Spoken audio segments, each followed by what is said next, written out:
view that a young, idle, jobless population is a ticking time bomb.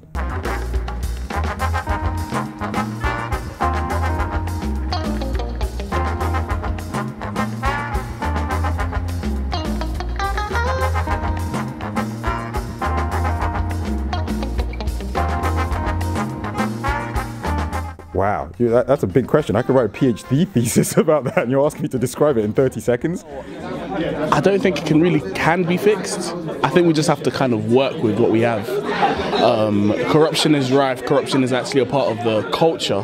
So if something's ingrained in the culture, I don't believe that it can really be taken out, rather just be worked with. If you focus on the girls and you bring them into the participation, the economy grows. So really, I don't understand. If you to fix Nigeria, focus on the girls, focus on the girl child. Bring back our girls, basically. Personally, democracy might not even be the right route for Nigeria. I know it's quite a big statement.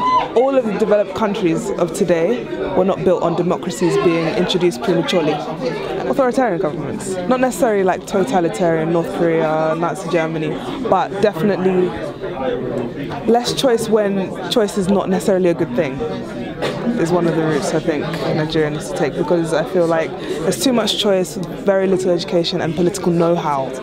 I would feel a failure as a human being if I didn't either stimulate the conversations or stimulate the consciousness amongst Nigerians or other people who are interested in Nigeria as to what really went wrong and what can be done. As I've spent like 15 years interviewing people, telling stories across and around Nigeria, I got tired of just banging on about what doesn't work. I felt frustration, and then I thought, okay, look, if you wanted to fix it, what would you do?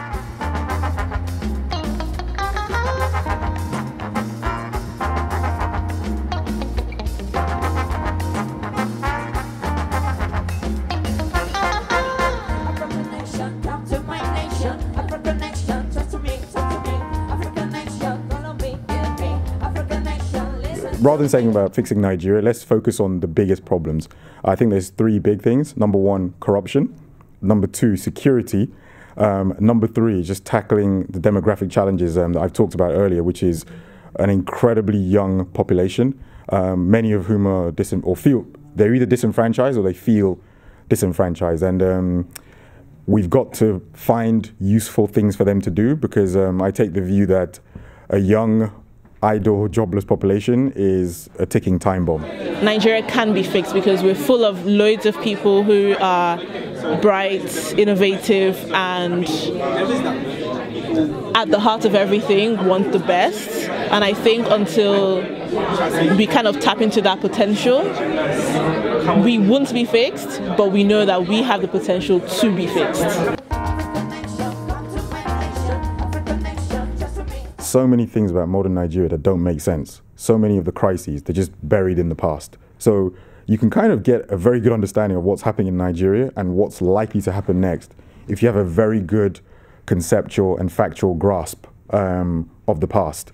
And I just think, to me, I always use this metaphor that trying to understand Nigeria without learning its history, it's a bit like walking into a cinema and watching a film, and you're walking when the film's 2/3 gone, and it's a thriller, and you're trying to figure out who's which character, who's the bad guy, who's the good guy, what's going on. You're not going to get that conceptualization and understanding unless you watch the film from the beginning.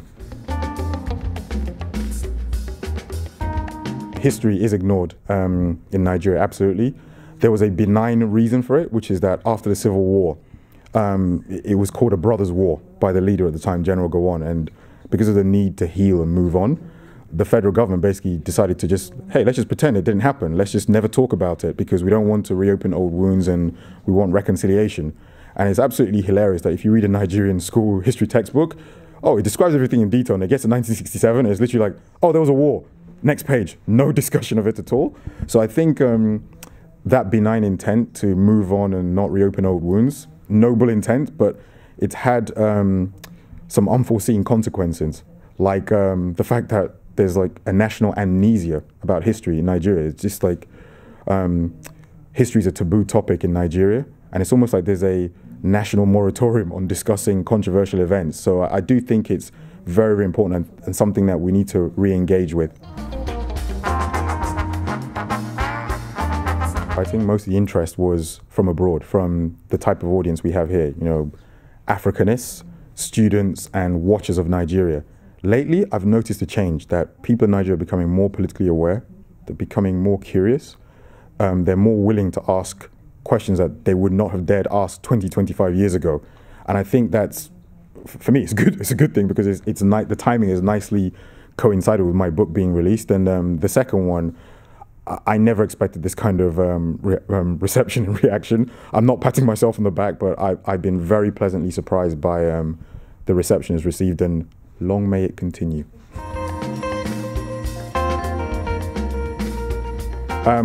Again, I'm going to use history as a guide. In the history of Nigeria, no ruling party has ever lost an election. So, the ruling party is the PDP, and I think you can figure out what I think is going to happen in 2015.